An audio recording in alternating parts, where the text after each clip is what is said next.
Exams ಪೇಪರ್ಗಳನ್ನ ಕೊಟ್ಬಿಟ್ಟು leak ಮಾಡಿ ಅವ್ರುಗಳನ್ನ ಇವರು ಡಾಕ್ಟರ್ಗಳು ಮಾಡುವಂಥದ್ದು ಎಷ್ಟು ಮಟ್ಟಿಗೆ ಸರಿ? ಇದನ್ನು ಪ್ರಶ್ನೆ ಮಾಡಿ ಹೋರಾಟ ಮಾಡಿದಂತಹ ವಿದ್ಯಾರ್ಥಿಗಳ ಮೇಲೆ ನೀವು ಲಾಠಿ ಪ್ರಹಾರ ಮಾಡಿಸ್ತೀರಿ, ಲಾಠಿ ಚಾರ್ಜ್ ಮಾಡ್ತಾ ಇದ್ದೀರಿ. ಅಂದರೆ ನಮ್ಮನ್ನು ಯಾರು ಪ್ರಶ್ನೆ ಮಾಡಬಾರ್ದು, ನಮ್ಮನ್ನು ಯಾರು ಪ್ರಶ್ನೆಯನ್ನು ಕೇಳಬಾರ್ದು, ನಾವು ಹೇಗೆ ಬೇಕಾದರೂ ಅಧಿಕಾರ ನಡೆಸ್ತಿದ್ದೀವಿ ಅಂತೇಳಿ ನೀವ್ಯಾವುದಾದ್ರು ಭಾವಿಸಿದರೆ ಬಹುಶಃ ಮುಂದಿನ ದಿನಗಳಲ್ಲಿ ನಿಮಗೆ ಜನ ತಕ್ಕ ಪಾಠವನ್ನು ಕಲಿಸ್ತಾರೆ.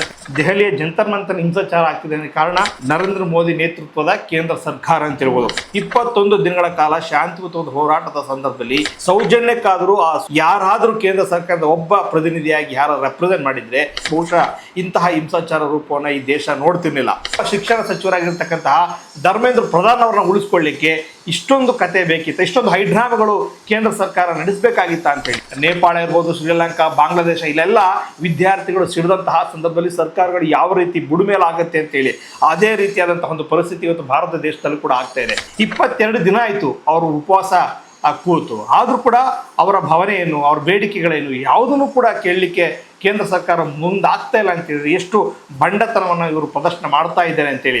ಬಹುಶಃ ಯಾರು ಕೂಡ ನಮ್ಮನ್ನು ಪ್ರಶ್ನೆ ಮಾಡಲ್ಲ ಅನ್ನೋ ಕಾರಣಕ್ಕಾಗಿಯೇ ಈ ಒಂದು ಸರ್ವಾಧಿಕಾರಿ ಧೋರಣೆಯನ್ನು ಕೇಂದ್ರ ಸರ್ಕಾರ ಮಾಡ್ತಾ ಇದೆ. ಪ್ರಶ್ನೆ ಮಾಡುವಂತಹ ಒಂದು ವ್ಯಕ್ತಿತ್ವವನ್ನು ಬೆಳೆಸ್ಕೊಂಡಂತಹ ಪ್ರತಿಯೊಬ್ಬರ ಮೇಲೂ ಕೂಡ ನೀವು ಈ ರೀತಿ ಲಾಠಿ ಪ್ರಹಾರ ಮಾಡಿಸ್ತೀರಿ, ಲಾಠಿ ಚಾರ್ಜ್ ಮಾಡಿಸ್ತೀರಿ ಅಂತ ಹೇಳಿದ್ರೆ ಈ ದೇಶ ಮುಂದೆ ಯಾವ ರೀತಿ ಸಾಗುತ್ತೆ? ಯಾಕಂದರೆ ಭವಿಷ್ಯದ ಹಿತದೃಷ್ಟಿಯಿಂದ ಈ ಒಂದು ಹೋರಾಟಗಳಾಗ್ತಾ ಇದೆ. ಈ ಒಂದು ಹೋರಾಟಗಳನ್ನ ಹತ್ತಿಕ್ಕುವ ಬದಲು ಇದಕ್ಕೆ ನ್ಯಾಯಯುತವಾದಂತಹ ಒಂದು ನ್ಯಾಯಸಮ್ಮತವಾದಂತಹ ಒಂದು ಆನ್ಸರ್ನ ನೀವು ಕೊಳ್ಳೇಬೇಕಾಗುತ್ತೆ. ಪ್ರಶ್ನೆ ಮಾಡುವಂತಹ ವ್ಯಕ್ತಿತ್ವವನ್ನು ಬೆಳೆಸ್ಕೊಳ್ಬೇಕು. ಅದು ಕೇಂದ್ರ ಸರ್ಕಾರ ಆಗಿರ್ಬೋದು, ರಾಜ್ಯ ಸರ್ಕಾರ ಆಗಿರ್ಬೋದು, ಅವ್ರು ಯಾರು ಕೂಡ ಪ್ರಜಾಪ್ರಭುತ್ವದಲ್ಲಿ ವ್ಯವಸ್ಥೆ ಇರಬೇಕು. ಸಂವಿಧಾನಕ್ಕಿಂತ ಯಾರು ಕೂಡ ದೊಡ್ಡವರಲ್ಲ.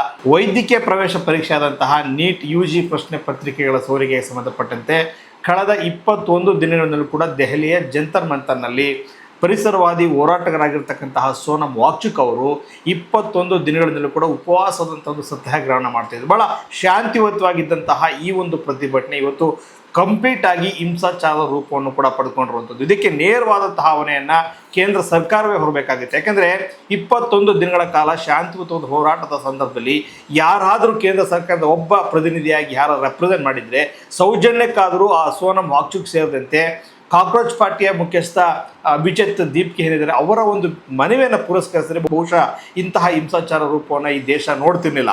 ಬಹಳ ವರ್ಷಗಳಾಯಿತು ಈ ರೀತಿ ಒಂದು ಹಿಂಸಾಚಾರದ ಒಂದು ಪ್ರತಿಭಟನೆ ನೋಡಿ.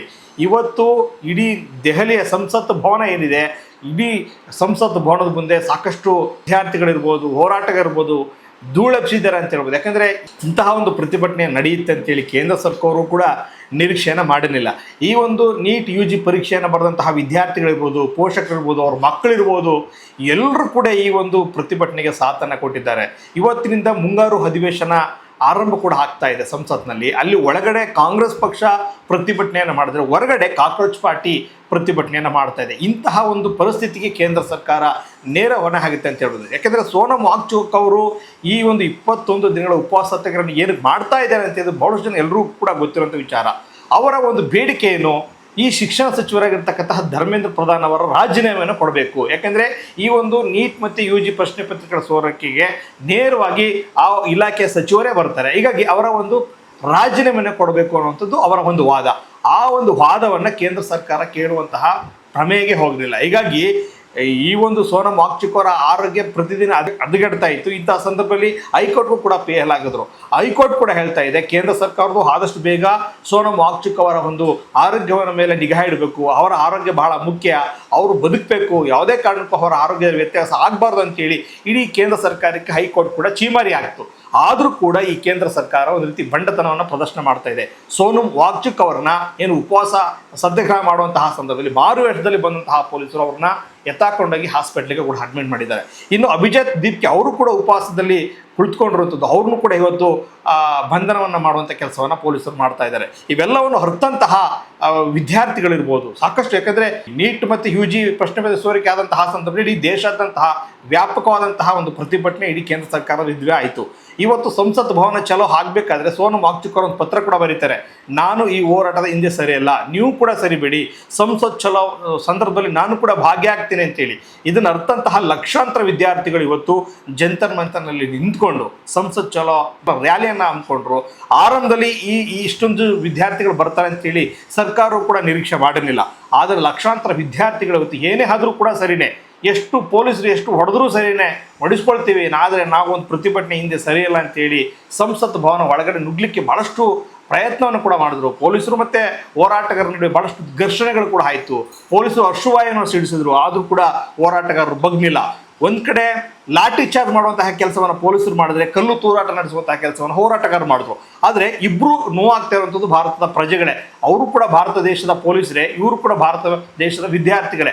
ಆದರೆ ಇದನ್ನು ನೋಡ್ತಾ ಇರುವಂಥವ್ರು ಯಾರು? ಕೇಂದ್ರ ಸರ್ಕಾರದವರು. ಇಂತಹ ಒಂದು ಕಾರಣ, ಇಂತಹ ಒಂದು ಹಿಂಸಾಚಾರಕ್ಕೆ ಕಾರಣಕರ್ತರು ಯಾರು? ಕೇಂದ್ರ ಸರ್ಕಾರದವರು. ಇವತ್ತು ಬಹಳಷ್ಟು ಜನ ಬೈತಾ ಇದ್ದಾರೆ ಕೇಂದ್ರ ಸರ್ಕಾರವರು. ಯಾಕೆ ಈ ಕೇಂದ್ರ ಸರ್ಕಾರ ಆ ಒಂದು ಮನವಿಯನ್ನು ಪುರಸ್ಕರಿಸಲಿಲ್ಲ? ಯಾಕೆ ಅವರ ಡಿಮ್ಯಾಂಡ್ಸ್ಗಳನ್ನ ಈಡೇರಿಸಲಿಲ್ಲ? ಒಬ್ಬ ವ್ಯಕ್ತಿಯನ್ನು ಉಳಿಸ್ಕೊಳ್ಳಿಕ್ಕೆ, ಒಬ್ಬ ಶಿಕ್ಷಣ ಸಚಿವ